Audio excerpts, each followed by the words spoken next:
అఖండ cinema విడుదల కాబోతుంది. అఖండ ఇది కేవలం ఒక తెలుగు సినిమా కాదు, ఒక కన్నడ సినిమా కాదు, ఇది పాన్ ఇండియా సినిమా.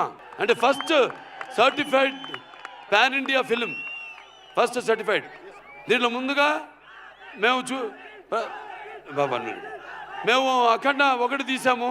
పాండమిక్ అప్పుడు బాగా కోవిడ్ ఉధృతంగా ఉన్న టైంలో అందరు భయపడుతుంటే సినిమాలు రిలీజ్ చేయడానికి జనం వస్తారా రారా, థియేటర్కి చూస్తారా లేదా అన్న తరుణంలో ఆ సినిమాని విడుదల చేయడం అయింది. మొట్టమొదటి భారతీయ చలనచిత్రం రిలీజ్ అయింది.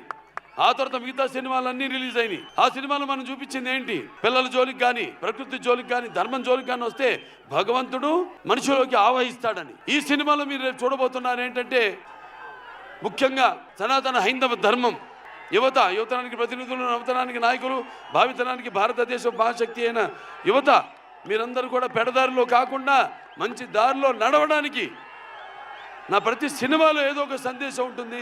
అటువంటిదే ఈ అఖండ తాండవం.